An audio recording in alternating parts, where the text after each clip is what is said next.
तो आइए जो है नेक्स्ट टॉपिक है, तो हम लोग देखिए सबसे पहले हमने ऑप्टिक्स में जो है आपको अभी अभी करा दिया है कॉनकेव मिरर का mirror formula by a real image. अब जो हम लोग करने वाले हैं वो वर्चुअल इमेज के लिए मिरर फार्मूला पढ़ेंगे, वो भी कॉनकेव के लिए। कॉनकेव के लिए हमने देखा रियल, अब देखने वाले हैं क्या, वर्चुअल।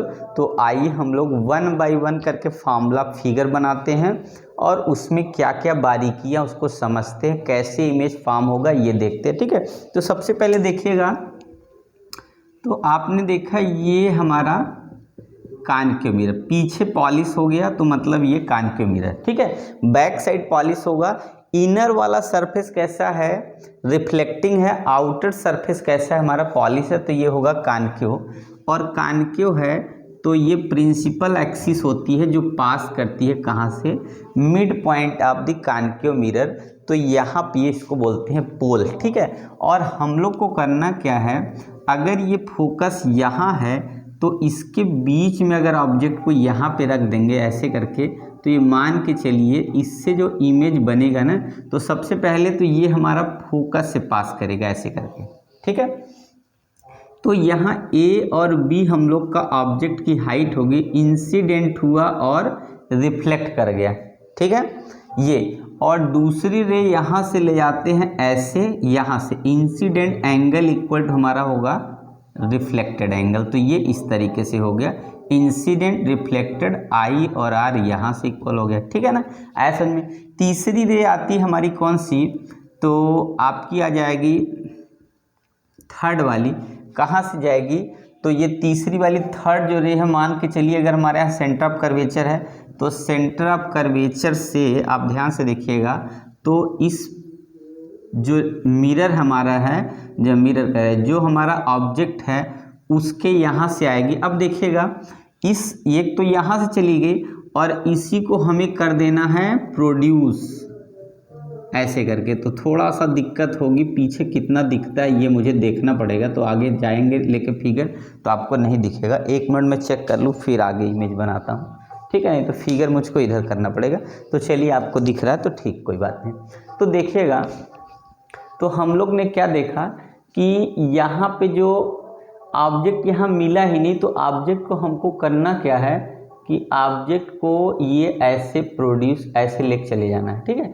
और ये जो इमेज जो इधर बढ़ी गए, तो इसको हम लोग ऐसे करके आगे अगर प्रोड्यूस करेंगे तो यहीं पे इमेज बने, आगे ले जाएंगे तो हमारा क्या हो जाएगा, गड़बड़ हो जाएगा फिगर, इसलिए क्योंकि दिखेगा नहीं, तो ये इसको प्रोड्यूस करा गया यहाँ पे ऐसे करके और इसको यहाँ से प्रोड्यूस कर दिया, तो इसका इमेज यहाँ बन गया, ठीक है। तो आपको देखिए, तो आपका हो गया ए बी और यहाँ पे आपका हो गया सी, और यहाँ से आप दिख ही रहा है, और यहाँ से आपने देखा कि सी से गया, सी से वापस, सी से गया, सी से वापस हो गया, और यहाँ से हम लोग जब ले गए तो ये इधर से वापस हो गया, ये यहाँ से हो गया। इसको भी आगे हम ऐसे प्रोड्यूस करेंगे तो यहीं पे ये कट करेगा, ठीक है। तो ये क्या होगा, इंसिडेंट और रिफ्लेक्टेड वाला के ले जाएंगे, तो ये हो गया ए डैश और यहाँ पे आ गया हमारा बी डैश, ठीक है। तो और पी तो दिख ही रहा है, ये इतना हमें वैल्यू जो है यहीं से लेना, इसलिए आपको फिगर दिखे इसलिए मैं बड़ा बड़ा लिख दे रहा हूँ, ठीक है ऐसा। अब आइए देखते हैं वैल्यू क्या था, तो यहाँ से जो ऑब्जेक्ट है यहाँ से यहाँ तो यू हो गया, ठीक है। यहाँ से जो होगा आर बोले या 2f बोले, यहाँ से यहाँ तक हो गया, और यहाँ से लेके इधर से इधर का वैल्यू b हो गया, पॉजिटिव में आ गया, और फोकल लेंथ हम यहाँ से दिखा दे तो f हो गया, ठीक है। इतनी वैल्यू हम लोग को लेनी है। तो अगर आपको इतना दिख गया हो तो आगे चलिए, इतना दिख रहा है ना, तो आगे हम लोग क्या करते हैं, अब इसमें आगे वैल्यू ले लेते हैं। इस कौन सा हमें ट्रायंगल लेना है सिमिलरिटी दिखाने के लिए, और कौन से दो ट्रायंगल को सिमिलर करते हैं तब हमारा क्या होगा, एक्चुअल फार्मूला बन के आता है। तो आइए देखिए, सबसे पहले हम लेंगे इन सिमिलर ट्रायंगल, कौन सा लेंगे, तो देखिए हम लोग लेते हैं सबसे पहले ए बी और ये सी ले लेते हैं, ठीक है। क्या ले लेते हैं, ए बी सी, एंड क्या ले लेते हैं, ए डैश बी डैश और ये हमारा सी हो गया, ठीक है। एक ट्रायंगल यहाँ हो गया, क्या, ए बी सी और A dash B dash C, तो हम लोग क्या लिखते हैं, A B upon A dash B dash is equal to B C upon B dash C, ये हमारा फर्स्ट इक्वेशन हो गया। ठीक है, कौन से ट्रायंगल से?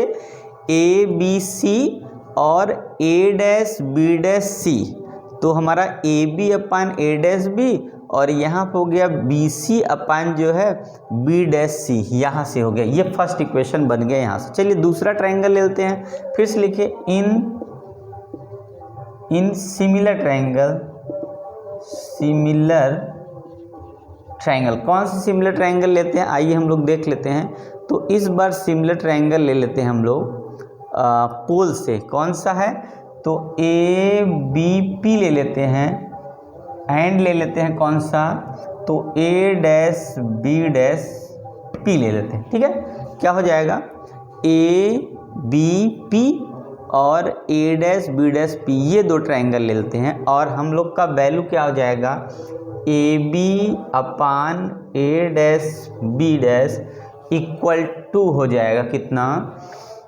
तो यहाँ पर हो जाएगा बी पी अपान हो जाएगा कितना? B dash P. ये हो गया, ये सेकंड इक्वेशन हमारा बन गया। ठीक है, अब क्या करेंगे हम लोग? लिखेंगे from equation first and equation second. First और सेकंड इक्वेशन से ले लेते हैं। ठीक है, तो देखिए जब फर्स्ट और सेकंड, ये फर्स्ट हो गया सेकंड, इन दोनों की वैल्यू सेम है, तो हमारा हो गया B C upon B dash C is equal to B P upon B dash P. ये हमने क्या कर लिया, ये वाला इसके इक्वल हो गया, इसको हटा दिया, सेम था इसलिए। अब आइए वैल्यू पे लेते हैं। तो बी सी की वैल्यू आप देखेंगे तो बी सी की वैल्यू कुछ नहीं है, तो अगर हम क्या करेंगे, बी सी की जगह हम लिखेंगे B P minus, B C की जगह क्या लिखेंगे? B P minus. B P में से अगर हम क्या कर दें, बी पी में से अगर क्या सब्ट्रैक्ट कर दे, नहीं यार बीपी में से नहीं, हम लोग को बीसी लेना। बीसी की जगह हमारा हो जाएगा सीपी में से अगर हम क्या कर दें, बीपी को सब्ट्रैक्ट कर देंगे तो हमारा क्या हो जाएगा? बीसी आ जाएगा। सीपी में से अगर हम बीपी को सब्ट्रैक्ट कर देंगे हमारा सी बी आ जाएगा। ठीक है, और नीचे क्या है? बी डैश सी है, तो क्या है? बी डैश सी है पूरा पूरा, तो बी डैश सी तो पूरा हो गया, तो इसलिए हम इसको लिखेंगे सी पी प्लस और बी डैश और पी, ये हो गया इक्वल टू, ये हो गया। देखिए इसमें क्या है? बी डैश सी, तो हम लोग लिखेंगे सी पी और प्लस बी डैश पी, ये वाली वैल्यू लेंगे तो इसकी वैल्यू आ गई। अब आगे लेते हैं बी पी की वैल्यू। देखिए क्या है, तो बी पी की वैल्यू पता है इसलिए वैसे लिख देंगे, कोई दिक्कत नहीं, इसकी वैल्यू लिख सकते हैं हम लोग। और बी डैश पी की वैल्यू भी हम लोग राइट कर सकते हैं, तो कोई दिक्कत नहीं है। इसकी वैल्यू पता है, इसकी नहीं पता, तो इसको हम लोग उस टर्म में लिखेंगे कि वैल्यू लिखा जा सके। ठीक है, तो अब देखिए थोड़ा फिगर को हमको हल्का सा ऐसे करना पड़ेगा, वैल्यू मान लिए इसलिए। अब यहाँ पे देखते हैं वैल्यू ले लेते हैं। देखिए सी पी क्या है और लेफ़्ट साइड है, तो हम लोग का यहाँ से देख रहे हैं ये वैल्यू लेफ़्ट साइड की है, तो हम लोग लिखेंगे -2f। फोकल लेंथ हो गया, नहीं सेंटर ऑफ कर्वेचर मतलब रेडियस ऑफ कर्वेचर है इसलिए 2f ले ले, और लेफ्ट साइड है इसलिए ये ले लिया। -bp, देखिए bp है और bp का मतलब हम लोग देख रहे हैं b से इमेज ऑब्जेक्ट की डिस्टेंस है, इसलिए कितनी हो जाएगी? माइनस रखेंगे तो माइनस फार्मूले मिलके प्लस हो जाएगा, इसलिए u हो जाएगा अपान। u सिंपल सा लेते हैं, ऐसे बना लेते हैं समझने के लिए। ठीक है, आइए फिर अब देखते हैं bcp है, तो C से लेके P तक की वैल्यू है, तो C से लेके P तक की वैल्यू अभी आपने देखा कि आपकी माइनस जो है 2f हो जाएगी। ठीक है, और इस बार क्या है? प्लस है, कितना है? B डैश P है, और ये हमारा V की वैल्यू हो गया, वो भी पॉजिटिव है, इमेज की डिस्टेंस है V है जो पॉजिटिव है, लेफ्ट राइट साइड, इसलिए हम पॉजिटिव लिखेंगे। फिर BP की वैल्यू, B और P की वैल्यू हो गई -u लिख दिया, और अपान जो है हमारा जो है बी डैश पी है, तो बी डैश पी की वैल्यू हमारी कितनी है?